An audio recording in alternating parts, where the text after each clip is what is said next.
एक किसी जमाने की बात है। एक बार एक बहुत ही दूर बहुत ही खूबसूरत इलाके में एक आलीशान घर हुआ करता था। उस घर में एक आदमी रहता था। वो बहुत ही अमीर था। दौलत और शोहरत की उसे कोई कमी नहीं थी। वो हर तरह का ऐशो आराम उसके कदमों में बिछा हुआ था। मगर कुछ ही साल पहले उसकी प्यारी बीवी का इंतकाल हो गया था। अब उस आदमी की जिंदगी में बस एक ही साथी बची थी, तन्हाई। वो अक्सर अपने आलीशान घर के बड़े बड़े कमरों में उदास बैठा रहता, दीवारों को घूरा करता, जैसे उनमें अपनी गुमशुदा खुशियों को ढूंढ रहा हो। जिंदगी से जैसे सारे रंग, सारी रौनकें गायब हो चुकी थी। एक दिन सूरज डूब रहा था। हवा में एक अजीब सी खामोशी फैल गई थी। आदमी अपने कारोबार से फुर्सत होकर थका हारा घर वापस आ रहा था। रास्ता सुनसान था, लेकिन अचानक उसे किसी नन्ही जान के रोने की आवाज़ सुनाई दी। आवाज़ ऐसी थी जैसे कोई बहुत तकलीफ में हो। वो रुक गया, दिल बेचैन हुआ और उसने चारों तरफ नजरें दौड़ाईं। कुछ फासले पर एक कचरे का ढेर नजर आया। आवाज़ वहीं से आ रही थी। आदमी ने अपना कदम आहिस्ता आहिस्ता आगे बढ़ाए। दिल धक धक कर रहा था। जब वो करीब पहुंचा तो जो मंजर उसने देखा वो हैरत में पड़ गया था।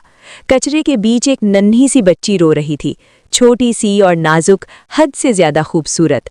ऐसा लगा जैसे आसमान से कोई परी जमीन पर आ गिरी हो।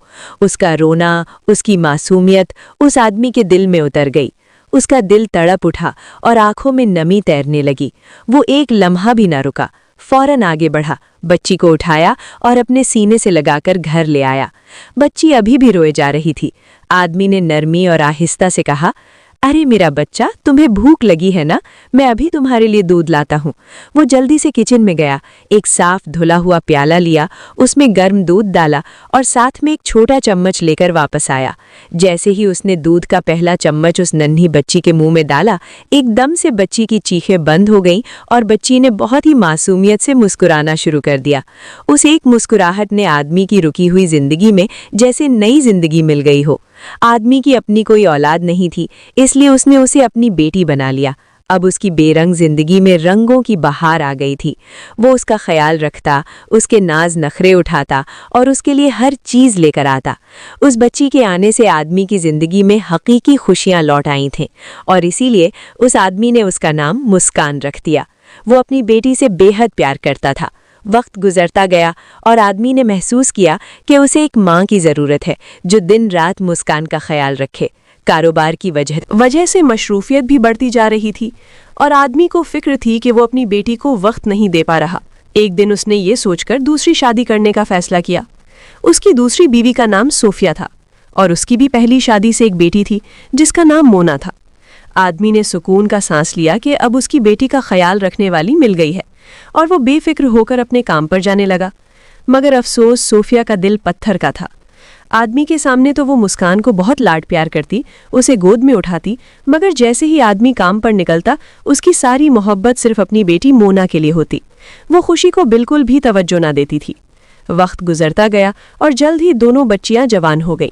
मुस्कान बहुत ही प्यारी, मासूम और नाजुक थी। उसके इसी हुस्न और नरम दिली की वजह से उसकी सौतेली माँ और बहन उससे बेहद हसद करने लगी। सोफिया अपनी बेटी मोना को तो आराम और ऐश की जिंदगी देती। मोना का काम बस खाना पीना और आराम करना था, मगर गरीब मुस्कान से घर का सारा कामकाज करवाती, यहाँ तक कि वो उन दोनों के कपड़े भी अपने हाथों से धोती थी। सोफिया और मोना हर तरह से मुस्कान को तकलीफ पहुंचाती और उस पर जुल्म करती। एक दिन जब मुस्कान किचन में काम करती तो खिड़की से एक बिल्ली अंदर आती।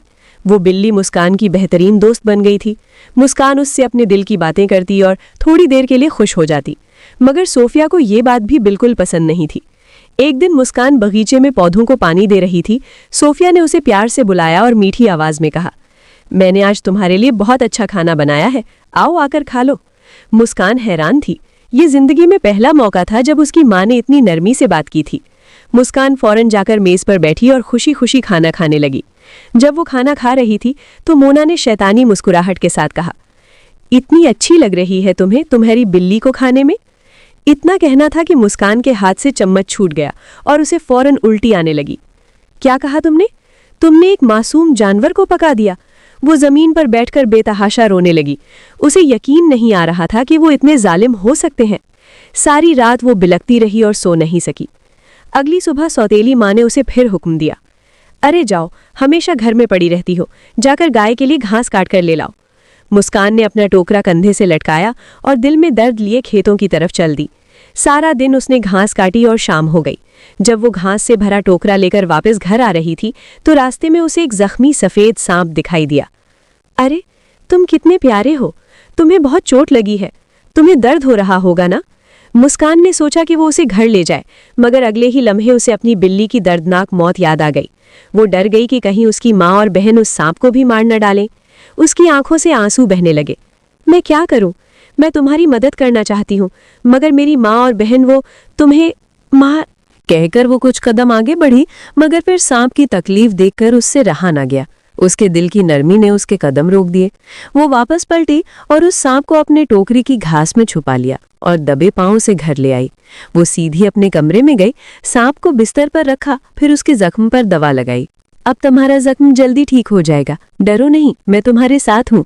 फिर वो दबे पांव किचन में गई और वापस आकर बोली, दादा ये देखो मैं तुम्हारे लिए क्या लाई हूँ, हमने तुम्हारे लिए दूध का प्याला लाई हूँ। उसने सांप के आगे दूध का प्याला रखा और सांप आराम से दूध पीने लगा। मुस्कान को वो सांप बहुत प्यारा लग रहा था। वो उसे बच्चों की तरह अपनी सारी कहानियां सुना रही थी, अपने दुख बांट रही थी और सांप उसकी बातें बड़े गौर से सुन रहा था। फिर उसने सांप को अपने बिस्तर पर रखा, उसे प्यार से सुलाने लगी और खुद भी वहीं सो गई। जब आधी रात हुई तो एक जादुई मंजर दिखा। वो सफेद सांप इंसान के रूप में बदल गया। दरअसल वो कोई मामूली सांप नहीं था, बल्कि सांपों का बादशाह था। वो बिस्तर पर लेटा उसे हैरानी से देख रहा था और सोच रहा था, कैसी अजीब चीज है ये, मगर है बहुत प्यारी। अगले दिन जब खुशी की आंख खुली तो सांप उसके पास सो रहा था। उसने उसे प्यार किया और बोली, मैं घर का काम खत्म करके तुम्हारे पास आती हूँ, तब तक अपना ख्याल रखना। आज खुशी बहुत खुश लग रही थी। उसे एक नया दोस्त जो मिल गया था, जिससे वो अपने दिल की सारी बातें कर सकती थी। वो घर का काम करते हुए गुनगुना रही थी। तब मोना ने उसे यूं खुश देखा तो वो बोली, जरूर दाल में कुछ काला है, पता लगाना होगा। मोना ने खुशी पर नजर रखनी शुरू कर दी और जब मुस्कान घर का सारा काम करके फ्री हुई तो वो दोबारा अपने कमरे में चली गई। सांप के सामने जाकर बोली, तुम्हें पता है मैंने अपना सारा काम मुकम्मल कर लिया और अब हम बहुत सारी बातें करेंगे। सांप उसकी बातें सुनता और खुश होता। दरअसल वो उसे चाहने लगा था। ये सब मोना खिड़की से देख रही थी। वो बोली, अच्छा तो ये बात है। तो उसने जाकर अपनी माँ को सब कुछ बता दिया। सोफिया बोली, अगर ऐसी बात है तो क्यों ना उस सांप को सबक सिखाया जाए। रात को जल्दी माँ बेटी चुपके से मुस्कान के कमरे में गईं और उसके बिस्तर को आहिस्ता से उठाकर किचन में गर्म पानी के पतीले में उबलने के लिए डाल दिया। हंसते हुए मोना बोली, सुबह मुस्कान का चेहरा देखने वाला होगा जब उसका सांप उबल उबल कर फूल जाएगा। दोनों माँ बेटी हंसते हुए सोने चली गईं। जैसे ही वो वहां से गईं, सांप फौरन पतीले से बाहर आया और इंसानी रूप में आकर बोला, क्या बेवकूफ औरतें हैं ये, अब सांपों का बादशाह क्या एक पतीले में नहाएगा। ये कहकर वो दोबारा कमरे में गया और सो गया। अगले दिन दोनों माँ बेटी उठी और मुस्कान से कहा, जल्दी से हमें नाश्ता बनाकर दो। मुस्कान जल्दी से किचन में गई, खाना बनाया और उन दोनों को दिया, मगर वो चेहरे से बहुत खुश लग रही थी। उसकी खुशी उन दोनों को चुभने लगी। मोना ने फौरन किचन में जाकर देखा तो पतीला खाली था और उसमें सांप नहीं था। उसने जाकर अपनी माँ को बताया। वो बोली, जरूर कुछ तो गड़बड़ है। मुस्कान रोज के मुताबिक घर का सारा काम करके अपने कमरे में चली गई। खिड़की से माँ बेटी भी उसे देख रही थी। मुस्कान खुशी से नाचती हुई सांप के पास बिस्तर पर जाकर बैठ गई और हंसते हुए बोली, मैं तुमसे सारी बातें शेयर कर सकती हूँ। अगर तुम इंसान होते तो मैं तुमसे शादी कर लेती। फौरन सांप इंसान बन गया और बोला, ये लो, अब मुझसे शादी कर लो। तुम एक इंसान कैसे बन गए? तुमने ही तो बोला था कि अगर मैं इंसान हुआ तो तुम मुझसे शादी कर लोगी। लेकिन मैं तो एक इंसान हूँ और तुम एक सांप, मैं तुमसे कभी शादी नहीं कर सकती, लेकिन तुमसे दूर भी नहीं रह सकती। वो रो रही थी कि अचानक सांप ने उसकी गर्दन पर एक सांप का निशान देखा। वो हैरान रह गया। उसने दिल में कहा, ये क्या? इसका मतलब मुस्कान एक सांप है। उसने मुस्कान को कहा, फिक्र ना करो, सब ठीक हो जाएगा, और उसे सुला दिया। खिड़की से बाहर माँ बेटी ये सब देख रही थीं। वो दोनों अपने कमरे में गईं। मोना बोली, सांपों का बादशाह, वो मुस्कान से मोहब्बत करता है, तुम फिक्र ना करो, हम इसे सबक सिखाएंगे। दूसरी तरफ मुस्कान सो चुकी थी। फौरन सांप के बादशाह ने अपनी उंगलियों से जादू किया और अपनी आंखें बंद की। उसे सब कुछ नजर आ गया। दरअसल मुस्कान की माँ, जो कि एक नागिन थी, एक दिन वो एक रास्ते से अपने घर जा रही थी कि रास्ते में उस पर कुछ इंसानों ने हमला कर दिया और वो झाड़ियों में जा छुपी। इसी दौरान मुस्कान की पैदाइश हुई। मुस्कान को कोई इंसान नुकसान न पहुंचाए, इसलिए उन्होंने अपने जादू से उसे एक इंसान में बदल दिया। अब 19 साल तक मुस्कान एक इंसान ही रहेगी और उसके बाद वो अपनी सांप की ताकतें हासिल कर पाएगी। मुस्कान को बचाने के लिए उसकी वालिदा ने उसे कचरे के ढेर पर छोड़ दिया और खुद उनकी मौत हो गई। सफेद सांप ने आंखें खोली और बोला, मतलब कि खुशी 19 साल की हो गई तो अपनी पावर्स वापस हासिल कर लेगी। देखो, तुम मुझे ऐसे ना देखो। क्यों? इसमें कोई बुराई है? क्योंकि तुम अजनबी हो। ये अजनबी क्या होता है? अजनबी यानी तुम्हारी मुझसे शादी नहीं हुई तो तुम मुझे ऐसे नहीं देख सकते। अच्छा, ऐसे बोलो कि तुम मुझसे शादी करना चाहती हो। मैंने ऐसे कब बोली? सांप बादशाह मुस्कुराने लगा। मुस्कान जल्दी से खाना बनाने किचन चली गई। मोना और सोफिया खाने की मेज पर इंतजार कर रही थीं। उसने खाना बना लिया और उनको पेश किया। सौतेली माँ बोली, 3 प्याले लाना। वो तीनों प्याले ले आई और वापस चली गई। सौतेली माँ ने उसके प्याले में जहर डाला और उसे आवाज दी, मुस्कान, आकर खाना खा लो। जी माँ। हाँ, क्यों? तुम सारा दिन काम करती हो, थोड़ा खा भी लो। ये बोलकर वो दोनों वहां से चली गईं और कमरे में इंतजार करने लगीं कि अभी मुस्कान की दर्दनाक आवाज आएगी। मुस्कान का खाना खाने को जी ही नहीं चाह रहा था। वो घर के बाकी काम करने लगी। इतने में आदमी आया और उसने वो जहरीले खाने का प्याला उठाया और उसमें रखे खाने को खा लिया। फिर एकदम से उसके मुंह से झाग निकलने लगी और वो वहीं मर गया। कुछ समय बाद, बाबा, आपको क्या हो गया बाबा? अरे, ये क्या हो गया? कहीं बाबा ने वो जहरीला खाना तो नहीं खा लिया? मुस्कान की आंखें खुली की खुली रह गई। जहरीला खाना।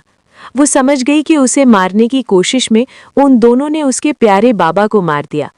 आदमी ने मुस्कान की गोद में अपनी आखिरी सांसें ली और हमेशा हमेशा के लिए आंखें बंद कर ली। सोफिया, तेरी वजह से हुआ। वो चाकू लिए मुस्कान के पीछे भागी। मुस्कान घर से बाहर भागी, लेकिन बाहर वो ठोकर खाकर जमीन पर गिर गई।